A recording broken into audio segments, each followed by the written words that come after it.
우리가 지혜롭게 살기 위해서는 우리 스스로가 지혜를 가지고 또 지혜롭게 사는 것이 중요하지만, 또 한 가지 미련한 사람, 어리석은 사람과 만날 때 어떻게 하느냐, 이것도 굉장히 중요한 문제입니다. 여러분, 내가 지혜가 있어도 어리석고 미련한 사람을 내가 잘못 대하면, 그러면 그게 도리어 큰 손해나 화를 입을 수도 있기 때문입니다. 내가 지혜로워야 되지만 어리석은 사람, 미련한 사람 만날 때 우리가 잘 대처를 해야 된다, 그런 말씀이죠. 오늘 본문에서는 그 미련한 사람들을 어떻게 대해야 되는지를 말씀해 주어 있는 그런 잠언입니다. 여러분, 여기서 미련한 자란 하나님을 모르고, 여러분, 이 잠언은 어리석다, 미련하다, 기본적인 전제가 하나님을 모르는 사람이란 말이에요. 하나님을 모르는 사람은 근본적으로 지혜가 없습니다.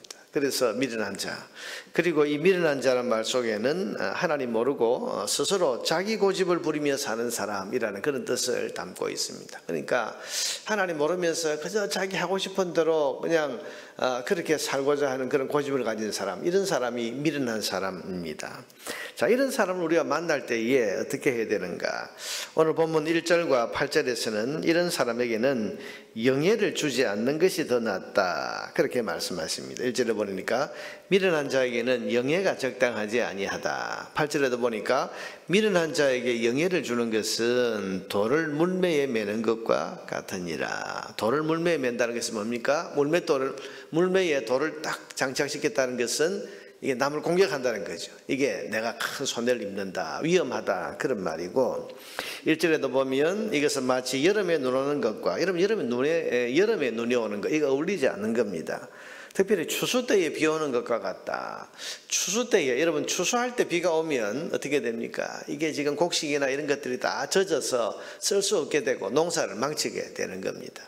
미련한 자에게 영예를 주는 것이 이것과 같다. 여러분, 여기서 영예를 준다는 말은 영예, 영어 성경에는 honor라고 되어 있는데 이게 높이 받든다 혹은 또 중하게 여긴다, 그런 뜻입니다. 여러분, 이 말은 쉽게 말하면 미련한 사람들에게 내 삶의 비중을 많이 둘 필요가 없다, 그런 말입니다. 미련한 사람이 있는데, 여러분, 이런 사람에게 내가 너무 삶을 의지하거나 그런 사람들에게 내 삶의 비중을 많이 두어서는 이건 곤란하다, 그런 말입니다. 여러분, 하나님도 모르고 자기 고집대로 사는 사람들과는 우리가 많은 시간을 함께 하거나 또 관계를 깊이 하지 않는 것이 좋다, 그런 말입니다. 여러분, 그런 사람들에게 내 삶에 시간을 많이 내어주거나 또 내 삶에 인생의 비중을 이런 사람들에게 많이 두고 산다면 추수 때에 비가 오는 것처럼 인생을 망칠 수가 있기 때문입니다. 여러분, 그러므로 성도는 할 수 있으면 하나님을 알고 겸손한 사람들을 만나는 데 시간을 많이 둬야 되고, 성도는 내 삶의 비중을 그런 영적으로 좀 성숙한 사람들에게 많이 두고 사는 것이 유익합니다. 여러분, 교회는 다니는데 뭐 중요한 문제가 있으면 영적으로 성숙한 사람이 아니라 내 주변에 있는 어떤 하나님 모르고 또 자기 고집대로 사는 그런 사람 가깝기 때문에 그런 사람들에게 내 삶의 문제를 의논하고, 여러분, 그렇게 한다면 이건 적당하지 않다. 그런 사람에게 영예를 준다, 이 말은 내 삶의 비중을 그런 사람들에게 많이 두고 산다, 그런 말이죠. 그러니까 여러분, 우리 성도는 누구와 만나는가 굉장히 중요하고, 어떤 사람에게 내 삶의 비중을 두고 사는가가 굉장히 중요한 문제입니다. 미련한 사람들과 교제를 많이 하고 그런 사람들과 중요한 문제들을 의논하고 또 이런 사람들에게 시간을 많이 드리고 또 마음을 이런 사람들에게 많이 주고 산다면, 여러분, 이것은 내 삶을 어리석게 만드는 것과 마찬가지라는 것입니다. 그래서 오늘 성경은 우리 주변에 있는 미련한 사람들, 다시 말해 하나님을 모르고 자기 고집대로 사는 그런 사람들이 세상적으로는 뭔가 좀 똑똑해 보이고 나은 것처럼 보여도 이런 사람들에게 내 삶의 비중을 많이 두지 말라, 영예가 적당하지 아니하다, 그렇게 말씀하고 있습니다. 또 2절에서는 까닭 없는 저주, 그래서 까닭 없는 저주는 참새가 떠도는 것과 제비가 날아가는 것 같이 이루어지지 아니하느니라. 무슨 말입니까? 미련한 사람이 까닭 없는 저주, 함부로 떠들어대는 말, 그 근거가 없어요. 이유가 없어요. 근데 자기 어떤 감정 때문에, 자기 생각 때문에 저주를 퍼붓는다. 여러분, 우리가 이런 말을 들으면 굉장히 기분이 나쁩니다. 그렇지 않습니까? 이런 말들을 들으면 우리가 저게 참 말도 안 되는 말이라는 걸 알지만 감정이 상하고 속이 상하고 때로는 낙심하고 시험에 들기도 합니다. 그러나 오늘 성경 말씀은 뭐라고 그럽니까? 미련한 사람들이 함부로 떠들어대는 말에는 신경을 쓰지 말고 속상해하거나 마음을 쓰지 않는 것이 더 낫다. 왜? 그것은 참새가 떠도는 것과, 여러분, 참새가 내 주변에서 막 날아다닌다고 해서 그게 내 삶에 무슨 큰 영향을 줍니까?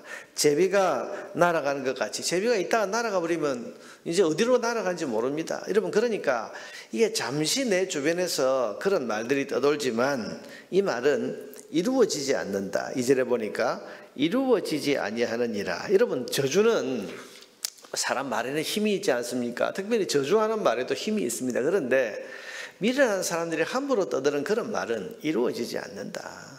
이루어지지 않는다. 그러니 그런 말에, 이루어지지도 않을 말에 마음을 뺏기고 내가 거기에 감정이 상하고 속상해하고 이럴 이유가 없다. 그런 말입니다.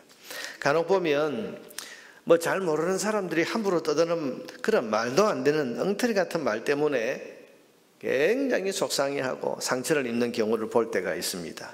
분명히 말도 안 되는 말이고 들을 가치도 없는 말인데, 여러분, 이상하게 이런 말들은 계속 귓전을 맴돌고 이런 말들은 가슴에 가시처럼 콱 박히는 이런 경우가 많이 있습니다. 그래서 그런 말들 때문에 굉장히 큰 어려움을 당하거나 시험에 빠지기도 합니다. 그러나 여러분, 오늘 이 말씀을 잘 기억하세요.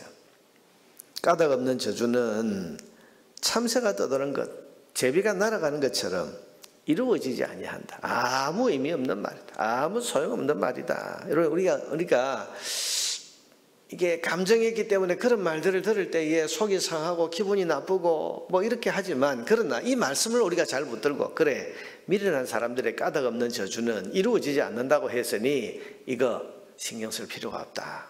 우리가 말씀 붙들고 이런 까닭 없는 저주가 우리 마음을 헤집어 놓지 않도록 그렇게 우리 마음을 지키는 것이 굉장히 중요한 것이고, 이것이 지혜입니다. 특별히 우리가 중요한 것이 우리 삶을 흔들어 놓는 게 아니고, 때로는 이런 사소한 까닭 없는 아무 의미 없는 이런 말들이 우리 마음이나 감정을 상하게 해서 우리 삶을 흔들어 놓는 경우가 많은데, 오늘 이 말씀, 여러분, 까닭 없는 저주는 이루어지지 아니한다.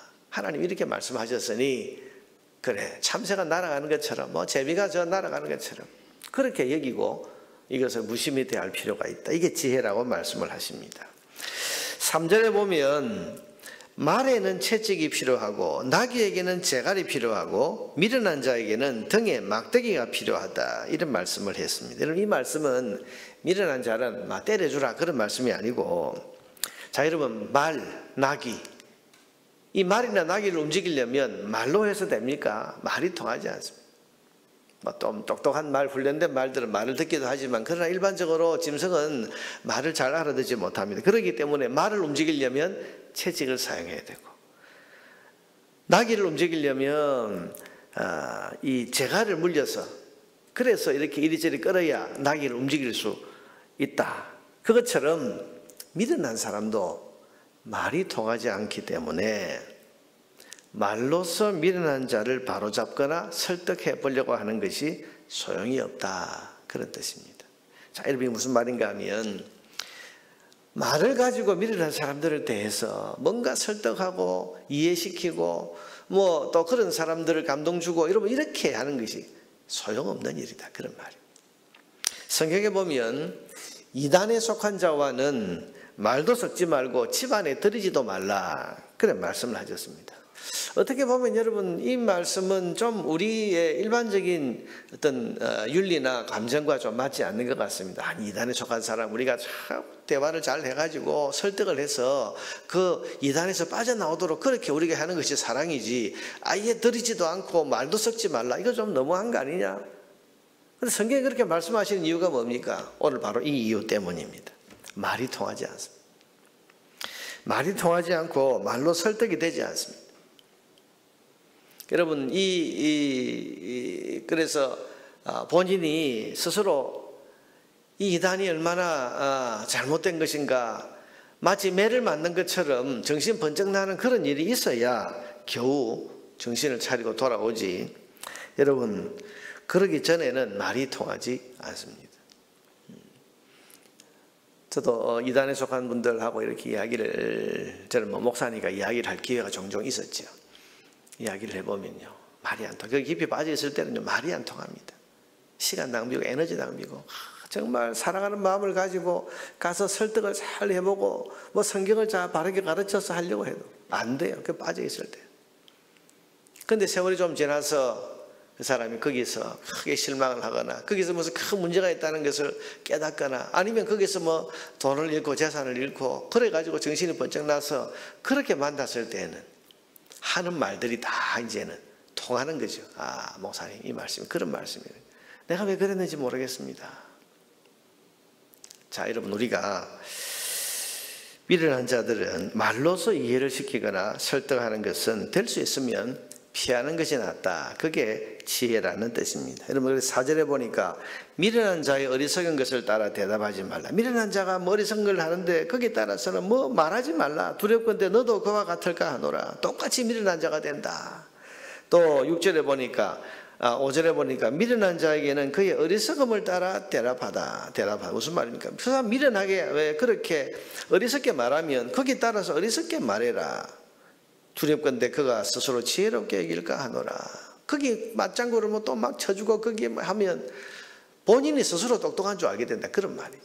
그러니 이 미련한 자들, 다시 말해 하나님을 모르고 자기 고집대로 사는 그런 인생들에 대해서 우리가 말로 뭘 하려고 해서는 안 된다. 그렇게 오늘 말씀을 해 주십니다. 여러분, 우리가 추석을 맞이해서 안 믿는 가족이나 친척들이 모이면 꼭 이제 다른 종교를 가진 분들이나 혹은 또 신앙을 가지지 않는 이런 분들과 만날 때 종교 논쟁을 하지 말라. 그렇게 늘 이야기하지 않습니까? 그런 이유가 여기에 있는 겁니다. 여러분, 신앙과 진리는 말로서 깨달아지는 것이 아닙니다. 깨닫게 하시는 성령의 감동이 있어야 되는 일이지, 토론을 많이 하고 논쟁을 잘 해서 그래서 여러분 신앙과 진리를 깨닫게 해줄 수 있는 것이 아니라는 말입니다. 그래서 여러분 지금까지 내가 저 사람하고 토론을 해가지고 졌다, 그래서 내가 교회 나왔다, 이런 사람 본 적 있습니까? 내가 종교 문제를 가지고 논쟁을 했는데 그것 때문에 내가 졌다, 그래서 내가 이 교회 나오게 됐다, 여러분 그런 사람 본 적이 있습니까? 아니에요. 그런 게 없어요. 말로 되는 일이 아니란 말이죠. 사랑으로 섬기고 성령의 감동을 위해서 기도해야 되는 문제지 말로 뭘 하려고 하지 말아야 됩니다. 어제 방송을 들으니까 추석에 가족들을 만나서 다투지는, 요즘 뭐 만나면 좀 걱정이 앞서더라고요. 또 만날 때는 좋지만 만날 때는 꼭 이게 말다툼을 하고 감정 상하고 이런 경우가 많으니까 가족끼리 만나서 행복해지려면 어떻게 해야 되냐, 한 분 이런 말을 하더라고요. 입은 무겁게 하고 지갑은 가볍게 해야 된다. 그렇게 이야기를 합니다. 입은 닫고 지갑은 열어라. 뭐 이런 말도 있지 않습니까? 무슨 말입니까? 말로 하려고 해서 안 된다. 마음을 감동시키고 마음이 열리도록 해야 되는데 말로 되는 일이 아니다. 그런 말이죠. 섬김으로 되고 사랑으로 되고 또 깨닫게 하시는 성령의 감동이 있어야 되는 문제다. 그런 이야기입니다. 말만 하는 것으로는 결코 사람의 마음의 문을 열 수가 없다. 이것을 오늘 성경은 우리에게 말씀해 주고 있습니다. 여러분, 오늘 주신 지혜의 말씀을 우리가 깊이 새기며 살아야 되겠습니다. 첫째는 미련한 자에게 내 삶의 비중을 많이 두고 살지 말자. 정말 내가 만나야 될 사람, 내 삶에 정말 중요하게 여기고 삶의 비중을 많이 두고 살아야 될 사람들은 하나님을 알고 영적으로 성숙한 사람들, 그럴 때 우리가 유익을 얻습니다. 미련한 사람들이 하는 헛된 말, 이런 것들은 가볍게 여기고 마음에 담아두지 말아야 됩니다. 그 말은 이루어지지 않는 말이고 우리의 마음과 감정을 상하게만 하는 말이기 때문에 이런 말들은 소용없는 말, 의미 없는 말이니까 그 의미 없는 말에 너무 내 마음을 뺏기지 않도록 우리 마음을 지키는 것이 중요합니다. 이게 지혜입니다. 무엇보다도 말만 가지고 사람을 설득하거나 바로잡으려고 하지 말아야 됩니다. 사랑의 섬김과 성령의 은혜만이 사람의 마음을 열고 감동시킨다는 사실을 우리가 기억하고 살아야 됩니다. 이 말씀을 오늘 우리에게 주신 하나님의 음성으로 듣고 오늘도 지혜자로 살 수 있는 우리 모두가 되기를 바랍니다.